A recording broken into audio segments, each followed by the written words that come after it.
I'd like to ask our panelists to come back to the stage, and maybe we can do a few questions and answers together and have a short chat.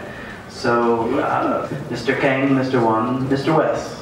Personal branding and how to improve personal branding for yourself, maybe in your work, maybe in your social life, and maybe as part of your lifestyle. So I'd just like to observe that with Mr. Khang, what I saw today was that this sort of, he talked about sadness and how that sort of love's young dream and romantic view of the world, and that sadness became part of how he presents himself to the world. And I wonder, do you feel sad now? Actually, I feel honored now to be here today, and actually a little bit intimidated. Because I'm not good at English. You see, I'm a Vietnamese book writer. I'm good at writing and speaking Vietnamese, not English. So I feel a little bit intimidated. Well, you look great and you sound great, but you don't look so sad today. So, but I wonder. I know there's a huge attraction to that mood, and I wonder, from your personal experience, if that is part of the brand that you have for yourself now, what happens if your feeling changes? Do you change who you are, or do you make it work inside of that? Do you understand what I mean? Yeah, that's such an intriguing question. Yeah, because I always think that someday my right one appear, and yeah, I don't want to feel sad anymore, you see, because I'm in love and I don't want to write about the lamentation or nostalgia. Yeah, so if my sentiment, my own feeling change, I will adapt it and I will get the new inspiration, yeah, for my new books. Yeah, and I think because you just only be success if you are truly honest with yourself. That's right. Thank you. That's excellent. So authenticity is a big part of the story today. It's a big theme that I picked up. Being how to be yourself and how to share who you are with everyone, and also how to control how people see who you are. Now, Mr. Won, you have a different type of job than Mr. Khang here. He's promoting himself, but you're working inside of a company, and you're promoting other products and other people's work. And I wonder, how do you feel not being the famous one, but being behind you're promoting other people and other things. How do you feel about that? Okay, thank you for the question. So actually, that's our job. We love to do it because the feeling up behind all the success, not only for the brand, you know, there's some company behind the success of some KOL. The whole strategy behind, you know, Donald Trump, even him got a promoting team behind him using big data to help him win the election. So the point is that, firstly, come back to the point we mentioned a lot about authenticity. That's the first thing, because we understand ourselves, we know what we want to do. That's the first thing. That's why I picked this job. And secondly, I don't want to stand out there, represent myself as a KOL. I just want behind doing strategic things, something like that. So let's start with the authenticity. We know who we are, we know what we want. So my feeling about it is that, back to your question, firstly, I'm doing what I'm loving. And the journey to realize what I'm really passionate about is a journey. I'm still exploring it now. But it starts from authenticity, and I'm comfortable with it, because living the day with your job, that makes you satisfied about your life. That's a good thing. I feel really great about it. Second thing is, when you promoting someone else, my mom had an image, a story. When you lift someone up, you look up, right? Of course, when you lift someone up, you look up. And when you crush someone, you have to look down. And the question is, do you want to live a life looking up or looking down? Yeah. That is profound. Thank you. Yeah. So that's the purpose of my life. So I want to enhance and endorse all people around me, give them motivation to be the best version of me. And can you give a job to anyone here? That's the question. Actually, more question: are they suitable for my office? Oh, that's right. Now see, that's it. Okay, Mr. West. Last question first. I'm dying to know, because you're from the United States and you've lived overseas, and I'm just wondering, what is it like to work in the marketing and industry in Vietnam as opposed to maybe what your training was or your experience elsewhere? I think everyone might like to know that. Well, one thing I realized when I came here was a large majority of the media is based on relationships, and it's also paid. But with the influencer marketing coming into play, that has started to turn everything on its head, which is really interesting because influencer marketing here is still very, very new, but it's moving so fast. It's really amazing to see. I would say that's the biggest difference that I see here compared to the US, where things, you know, honestly, right now, there isn't as much fast-moving innovation compared to Vietnam's like media scene. Things here are in a constant state of change and flux, and it's just really interesting to see what is basically the next big thing really take off in this country. All right, thank you. Yeah, so lots of change going on in the Vietnamese market, and with the rise of influencer marketing becoming more and more important. So what you're saying. To that end, let me ask you a follow-up question. What kinds of activities do you do every day to maintain your brand? I know that as a digital marketer, you want to show other people you know what you're doing. So that starts with doing it for yourself, right? So how much time do you put in day to day? And actually, I can ask all of you guys the same question. How much time do you put in, and when do you decide enough is enough, really?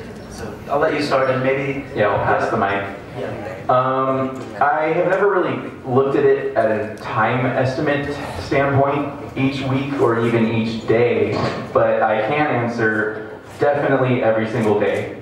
You cannot be antisocial.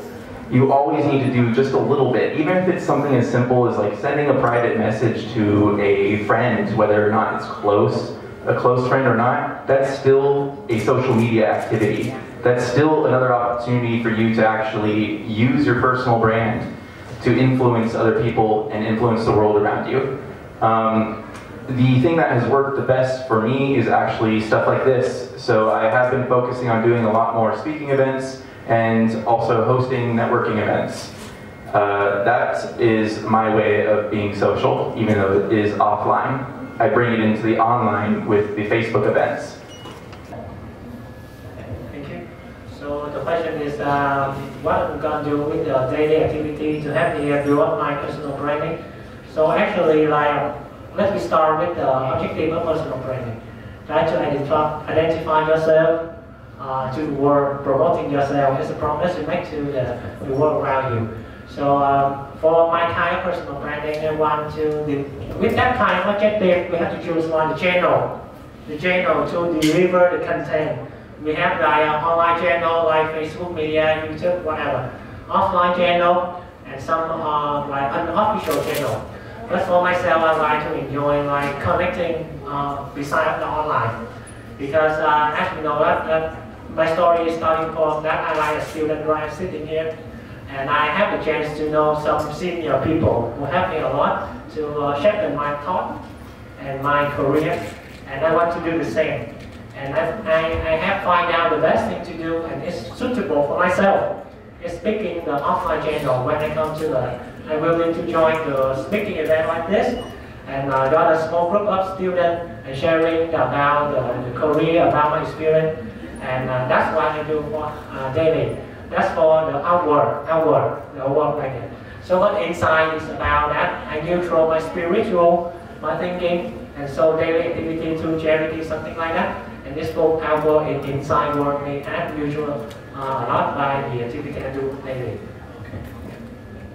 Yeah, actually, I don't count or estimate how many hours I spend for daily activity like you said. They all love their job. Yeah, because in my opinion, personal branding is a lifestyle. You have to love what you do. So honestly, everyone here, you guys are all have your unique talent. Just embrace your talent, embrace your personality, and do anything at any time that could make you feel better about yourself and better and become a better version of yourself yesterday. Yeah, just like reading or doing outdoor activity or hanging out with your friend to get inspiration, and anything at any time. Yeah, don't limit yourself.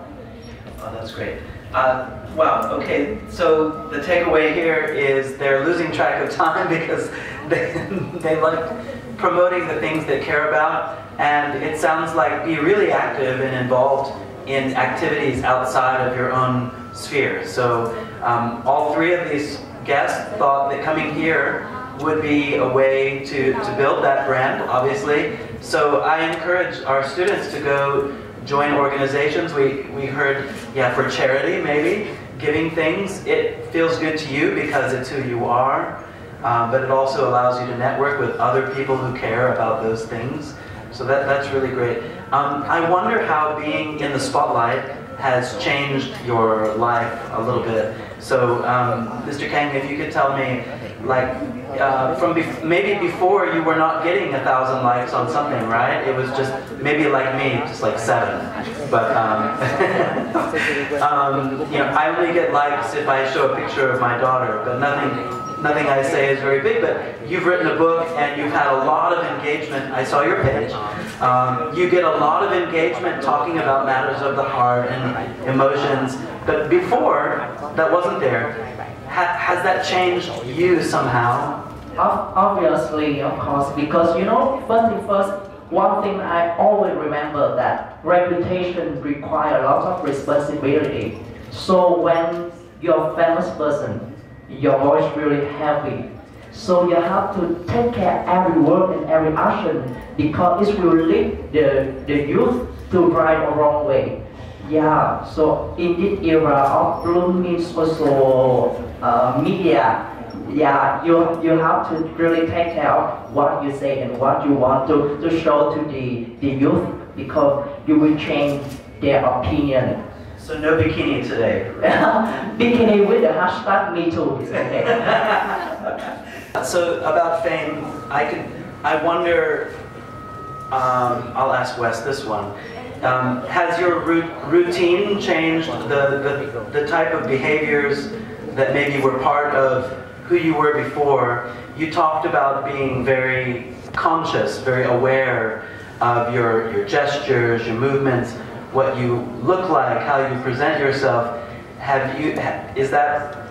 Does that take a lot of energy and attention? Has it forced you to change somehow? Now, you asked that, it made me realize I really should have put photos in there in that presentation of what I looked like 5 years ago, 10 years ago. Much, much, much different than now. Does it take a lot of work? These days, no. Honestly, a lot of the personal branding work is in the initial strategy and planning. And then, once you've actually figured out who you are, like we've already said, it doesn't actually feel like work anymore. Because once you have the passion and you've combined it into your actual work, the time just flies. Yeah, that's great. So the hard part is learning who you are, and once you have that, then it flows a lot easier. Mr. Wan, you work in a business setting, so I wonder how personal branding inside an office place is different than in the public sphere. So, for example, myself, I'm in a manager position, and one thing I noticed at Hwasen, if I can say it out loud, is that the office culture is very casual. So people often dress very comfortably for work, and they're focused on their task. They're not really here for a fashion show, but obviously I am, so no, I mean, if you're in a position of authority, you have to look like someone who's responsible. I have a friend who was Yeah, she's a teacher, a grade 1 teacher, but she's showing lots of these fitness workout pictures of herself on TikTok. And I think if I was the mom or the dad and I saw, well, this is my child's first grade teacher, and it's just a bit too much, right? So that's fine for public figures, but in the office place, we might have a different approach, right? So there's your personal brand, which is your public face, and then there's your work profile and how you deal with your colleagues. So how does that come in your workplace? So actually, it's an interesting question about how to manage your brand image inside of the corporate life.